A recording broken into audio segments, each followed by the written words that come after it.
Hello and welcome to another Wilderness Tamed video with me, John Grundy. This is part 2 of the Pond Expert, Pond Master, Pond Vacuum from Pond Keeper unboxing and construction of the sludge basket. Yeah, I'm a sludge basket. So yeah, I'll roll the credits and we'll get on with it.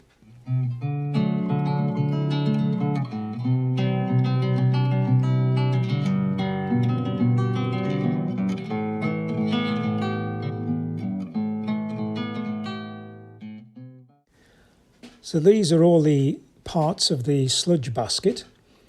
A selection of tubes, some of which are legs and some of which aren't.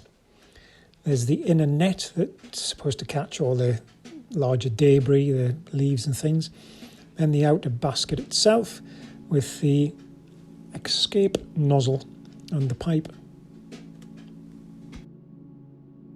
The upright leg sections have large holes. There's a bolt goes through those and they form the hinge. One side folds in to the other, so there's shorter poles and longer poles. You have to get them sorted out.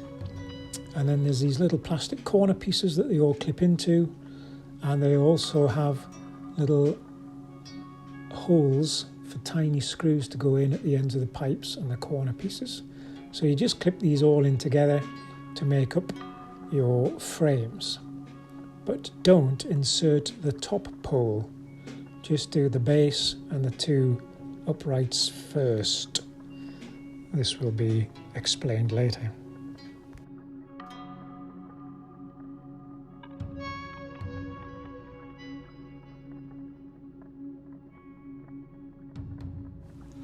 I did find that not all the holes in the corner pieces correspond with the holes drilled in the pipe sections. So there's a bit of fiddling and diddling goes on there.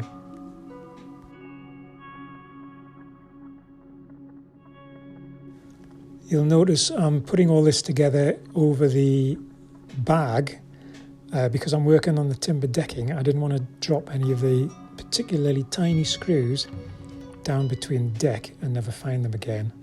Here's one. And they're a right fiddle to get into the holes, as you can see. Curse my fumbling sausage fingers.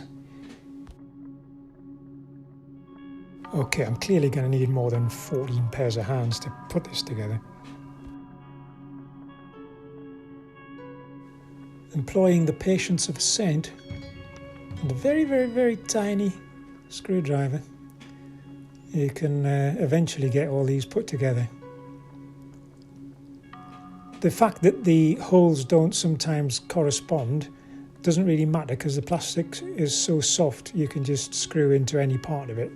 So as long as you get your corners at right angles and sort of fairly squared up, you should be all right. It's just that initial setup is a little bit tricky, just pushing them in enough that they'll stay in place so you can get the screwdriver on them. Bit of a trick, but a bit of perseverance and you'll be away. So you just rinse and repeat the same process. You can see the bit behind me on the deck there. I haven't put the top cross member through, and as I say, we'll get around to that because that's the bit that's got to slot through your basket. So I've pushed those top bits through and now it's time to put the big bolt through the legs.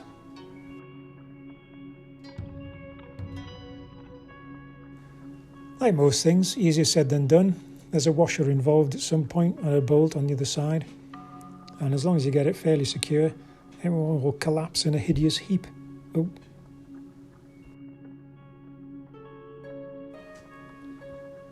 So when you've put the top pole through, it's got to slot through the sleeves on the basket, and then you've also got these securing ribbons at either end, so it doesn't just collapse out. And they also go through the little tabs on the basket itself. And the rest is plain sailing. Should be plain sailing anyway. I didn't remember about these straps, so I had to dismantle the whole thing, and that one was twisted as well when I put it together. So a little bit of faffing about and to and fro, and it's all come together quite nicely. The inner basket clips on with those grey clips over the top tubes, and then this plastic jibber jobber with the hose clamp in the top just clips in on top. Yeah, and there you go. And then as you can see the exit hose out the far end there. So the outlet hose from the pump slots in there. I thought it would have been a tighter fit. Seems a bit slack. And obviously then your basket catches all the debris from the pond, and then the water itself goes out through the outlet pipe there back into your pond. So you need to have this set just above the pond edge, or just on the edge of the pond, or in my case on the bridge, and then the pump itself has to be set higher than the basket, so it's all gravity fed. Now I know there's baskets and things, nets attached to the inside of the cylinder, but this inner basket net will catch other sort of sludge and grog and little invertebrates and things that manage to get through the rest of the netting and the thing. I think this is a finer mesh than the one inside the cylinder of the pump, the vacuum. As you can see, all unclips and folds up quite neatly for storage and travel, etc.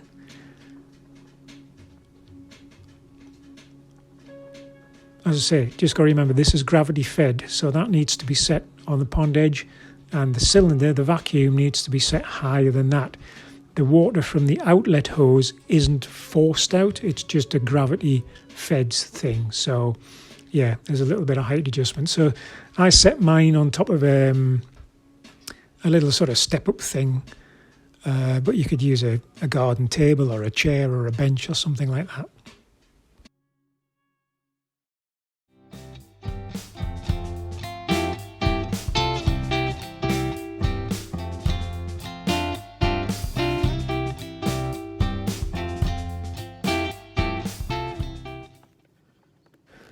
Okay, so you unclip the lid of the motor head, remove the motor head. You'll see I've already fitted on the sponge filter.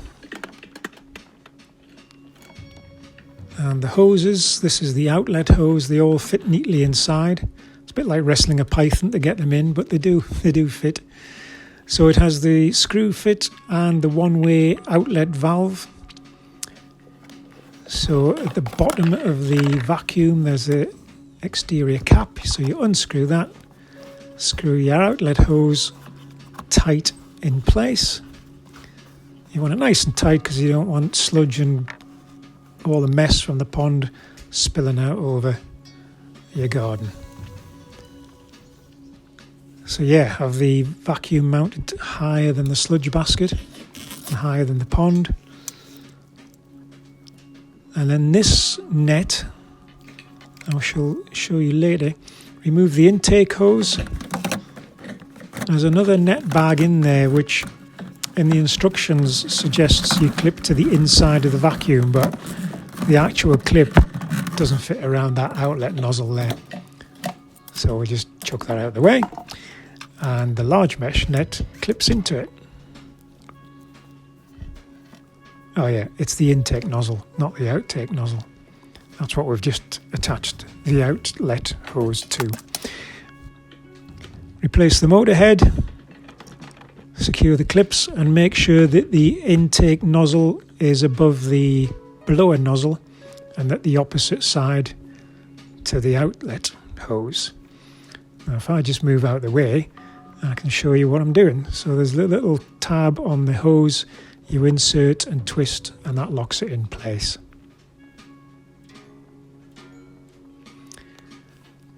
Then you sort of squeeze and twist the hose sections in place to each other, the pipes and tubes and things, and the pond cleaning nozzle, which has an adjustable mouth, or gob as we say up here north, which you can adjust to suit whatever size debris you're expecting to suck out. Turn it to the pond setting. It'll run for 20 seconds, sucking up sludge from your pond. And after the 20 seconds it stops, and then all the water that you've taken in and all the sludge and everything flows out through the outlet hose into your sludge basket, or down a drain, or onto the borders, wherever you've directed it really. Got to make sure that doesn't slip down, because if that one-way valve is underwater, the hose won't empty, and the water will back up and fill up the cylinder of your vacuum. So make sure that that's above your water level, and that's flowing out quite nicely there. You see it's a bit dark looking, and then it starts off again. So you just rinse and repeat, sucking up and emptying out. And every so often you have to check the net bag inside the vacuum. Ew! And that needs emptying. And you can also give the motorhead filter a bit of a scrub as well.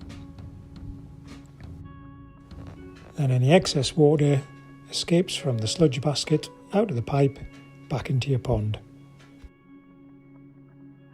So this is an ornamental pond that I've drained with the submersible pump first, using the vacuum to get rid of the last of the dregs, the grit and the gravel and the fish poop from the bottom of the pond.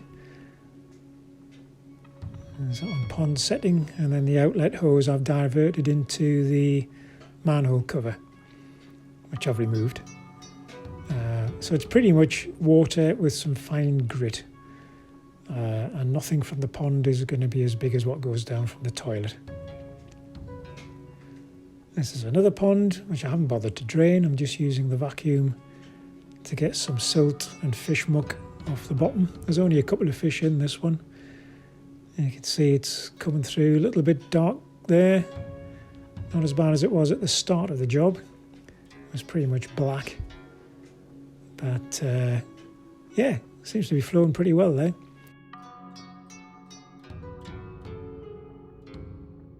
If you are diverting the water from the pond down a drain or onto the borders, you need to replenish it, because you'll be losing quite a bit of depth. So connect a hose to a local water butt filled with rainwater and divert the hose back into the pond. Rainwater is the best, don't top up with your tap.